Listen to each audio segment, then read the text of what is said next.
Hello guys, कैसे हैं आप लोग। अपनी कुर्सी की पेटी बांध लीजिए, चलिए सीधा एपिसोड स्टार्ट करते हैं। उसके बाद जू रोंग प्रेसिडेंट ऑफिस के अंदर देखते ही हद से ज्यादा चौंक जाती है, जिससे उसका मुंह खुला रह जाता है। अपने मुंह पर हाथ रखने के बाद जू रोंग सोचती है, ऐसा कैसे हो सकता है? ये प्रेसिडेंट यी का प्रेसिडेंट किन के सामने घुटने टेकना नहीं है, बल्कि ये तो प्रेसिडेंट किन का प्रेसिडेंट यी के सामने घुटने टेकना है। तभी दूसरी तरफ ये चेन बिना किसी हाव भाव के किन होंग्यान को घूर रहा होता है।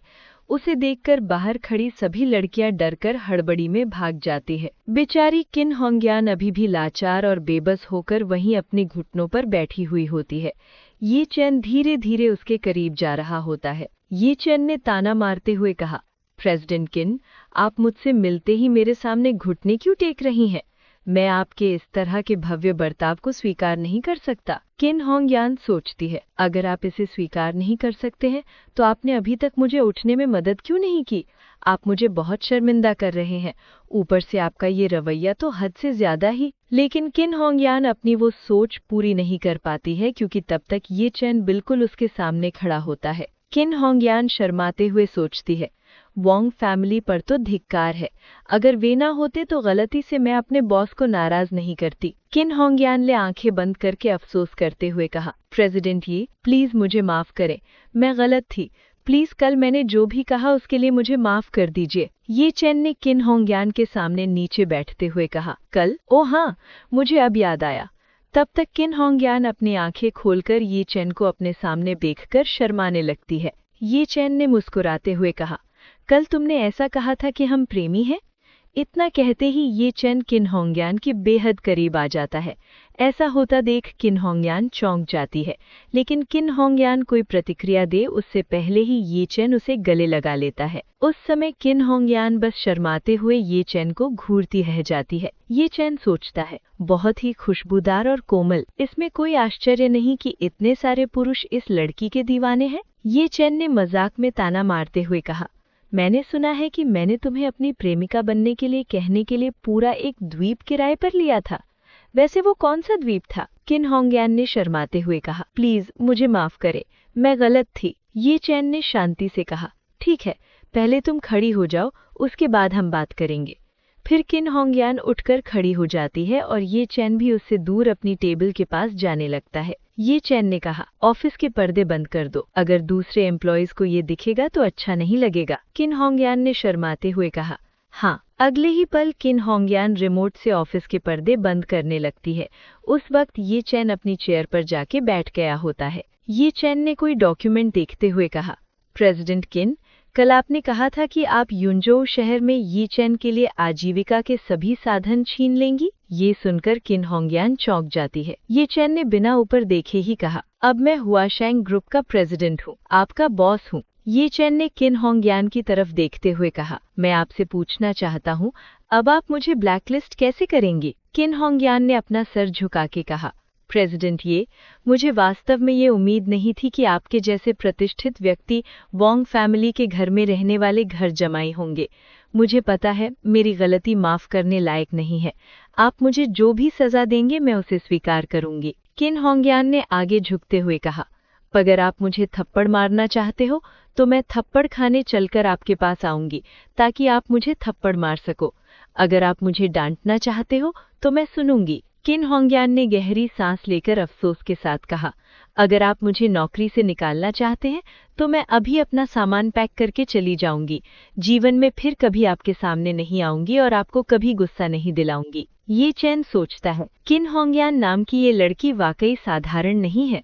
वो समस्याओं का सामना करते समय घबराती नहीं है, जिम्मेदारी लेने को तैयार रहती है, बहाने नहीं बनाती और दोष स्वीकार करने से भी पीछे नहीं हटती है। ये चैन ने शांति से कहा, मैंने आपको नौकरी से निकालने की योजना नहीं बनाई थी। कि इस बात से किन होंग्यान चौंक कर सीधी खड़ी हो जाती है, लेकिन अभी भी उसके चेहरे पर हैरानी है। ये चैन ने हल्की मुस्कान के साथ कहा, कल तुम ही एक ऐसी व्यक्ति थी जिसने मुझे उस मुसीबत से बाहर निकलने का रास्ता दिखाया था।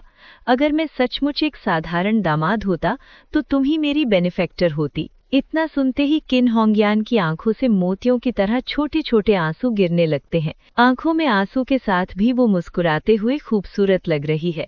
किन होंगयान ने पूरे मन से कहा, थैंक यू प्रेसिडेंट ये, अब से मैं पूरे मन से आपके लिए ही काम करूंगी।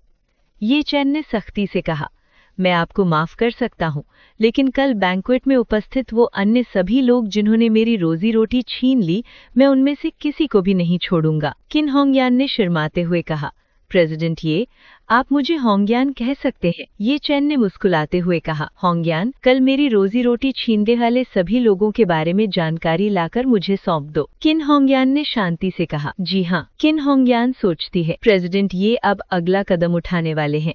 युनजो शहर के बिजनेस वर्ल्ड में बहुत बड़ा फेरबदल होने वाला है। फिर आधे घंटे बाद किन होंगयान वो लिस्ट ये चैन को दे देती है जिसमें पहली फैंग चाओ की डिटेल्स ही होती है। किन होंगयान ने कहा, प्रेसिडेंट ये, आपको जो जानकारी चाहिए थी वो सब इस लिस्ट में मौजूद है। ये चैन लिस्ट देखते हुए वांग जिया की कही हुई बातें सोचना शुरू करता है। ये चैन सोचता है, फैंग चाओ को देखो, उसकी फैमिली की संपत्ति लगभग 10 बिलियन है। क्या तुम्हारे जैसे हारे हुए इंसान उसकी बराबरी कर सकता है? ये चैन ने लिस्ट देखते हुए कहा, मैंने सुना है कि फैंग फैमिली युनजो की एक फर्स्ट क्लास फैमिली है जिसकी संपत्ति लगभग 10 बिलियन है। किन होंगयान ने कहा, मुझे लगता है कि वो अभी फर्स्ट क्लास के हैं। 2 साल पहले शायद उनके पास 10 बिलियन थे, लेकिन अब ये पैसा बहुत ही कम हो गया है। संपत्ति का अनुमान मात्र लगभग 3 बिलियन है। वोंग फैमिली से कुछ खास बेहतर नहीं। किन होंगयान सीरियस होकर कहती है, वोंग फैमिली के पास हाल ही में एक प्रोजेक्ट है। वे हमसे 70 मिलियन की फंडिंग प्राप्त करना चाहते हैं। इसके लिए उन्होंने मुझे पर्सनली भी काफी लाभ दिए हैं। मैं उनके दिए गए सभी लाभ वापस लौटा दूंगी और उनसे कहूंगी कि अब से हुआशेंग ग्रुप के साथ कोऑपरेशन करने का सपना भी मत देखना। किन होंगयान सोचती है, वांग जिया के पास सच में आंखें नहीं है। उस हारे हुए फैंग चाओ को चुनना वाकई शर्मनाक है। एक बार जब उसे ये चैन की असली पहचान पता चल जाएगी तो शायद उसे तब तक पछतावा होगा जब तक कि वो कब्र में नहीं चली जाती है। ये चैन ने शांति से कहा, ये दोनों अलग अलग मामले हैं। मैंने वोंग फैमिली को बिजनेस डीलिंग से सिर्फ इसीलिए बाहर नहीं रखा क्योंकि मेरा उनसे संबंध था, बल्कि ऐसा इसीलिए है क्योंकि मैं पहले उस प्रोजेक्ट को देखूंगा ताकि मैं उस पर विचार कर सकूं। किन होंगयान चौंक कर कहती है, जी हाँ बॉस, मैं अभी लेकर आती हूँ। ये चैन ने मुस्कुराते हुए कहा, उसकी कोई जरूरत नहीं, मैं भी तुम्हारे साथ चलूंगा। इस दौरान फैंग चाओ कंपनी की लॉबी में पहुंच चुका होता है। फैंग चाओ अपने आप से कहता है, मुझे शक है कि क्या अभी तक प्रेसिडेंट किन ने यी चैन को पकड़ लिया होगा। उतने में ही एक खूबसूरत लड़की फैंग चाओ को पीछे से बुलाने लगती है। उस लड़की ने कहा, अरे क्या ये यंग मास्टर फैंग चाओ नहीं है? फैंग चाओ ने हैरान होते हुए कहा, तुम हो? उस लड़की फैंग चाओ के हद से ज्यादा पास आकर कहा, क्या यंग मास्टर फैंग चाओ अब मुझे याद नहीं करते? ये तो वाकई दिल तोड़ने वाली बात है। उस दिन लिंक्स बार में आपने मुझे ड्रिंक्स पिलाई थी, फिर हम दोनों होटल गए थे, आपने पूरी रात मुझे बहुत तंग किया था। फैंग चाओ सोचता है, धत तेरी की, लगता है मैंने उस रात बहुत ज्यादा पी ली थी, मैंने घटिया चीजें भी चख ली। उस लड़की के बारे में ऐसा सोचते हुए फैंग चाओ झूठी मुस्कान देता है। फैंग चाओ ने कहा, ओ हाँ, मुझे याद आया आप हुआशेंग में काम करते हैं। फैंग चाओ तुरंत ही उस लड़की को दोनों कंधों से पकड़ लेता है। फैंग चाओ सोचता है, लेकिन अभी इस पहचान का उपयोग किया जा सकता है। फैंग चाओ ने कहा, डियर, जल्दी से मुझे ऊपर ले चलो, तुम्हारी प्रेसिडेंट किन की जान को खतरा है। 1 मिनट बाद वो दोनों लिफ्ट में ऊपर पहुंच चुके होते हैं। लिफ्ट से बाहर आने के बाद फैंग चाओ उन लड़कियों और जू रोंग को बातें करता देखता है। उनमें से एक लड़की ने कहा, अरे मैं आपको बता दूं, जब उसने प्रेसिडेंट को देखा तो वो तुरंत घुटनों के बल बैठ गई थी। दूसरी लड़की ने कहा, क्या आप यकीन कर सकते हैं, पहली सेकंड में घुटने टेकना। फैंग चाओ ने जोर से कहा, क्षमा करें, आपकी प्रेसिडेंट किन इस समय कहाँ है? जू रोंग ने पीछे मुड़कर हैरान होते हुए पूछा, प्रेसिडेंट किन ऑफिस में है। मिस्टर, क्या आपकी अपॉइंटमेंट फिक्स हुई है? इतना सुनते ही फैंग चाओ वाइस प्रेसिडेंट के ऑफिस की तरफ भागता है। जू रोंग ने पीछे से चिल्लाते हुए कहा, तुम क्या कर रहे हो? कुछ ही पल में फैंग चाओ वाइस प्रेसिडेंट के ऑफिस का दरवाजा खोलकर अंदर देखता है तो सामने की तरफ ये चैन और किन होंगयान आपस में बातें कर रहे होते हैं। फैंग चाओ ने चिल्लाते हुए कहा, ये चैन, तुम कचरा व्यक्ति, छोड़े हुए घर जमाई, चोर, तुम सचमुच यहाँ हो? किन होंगयान चौंक कर दरवाजे की तरफ देखते हुए धीरे से कहती है, फैंग चाओ। किन होंगयान ने गुस्से में चिल्लाते हुए कहा, तुम्हें अंदर किसने जाने दिया? फैंग चाओ ने किन होंगयान को नजरअंदाज करके ये चैन से कहा, क्या तुम यहाँ छिपकर प्रेसिडेंट किन से बदला बदला लेने की योजना बना रहे हो। फैंग चाओ ऑफिस में आते हुए शर्माकर किन होंगयान की तरफ देखते हुए कहा,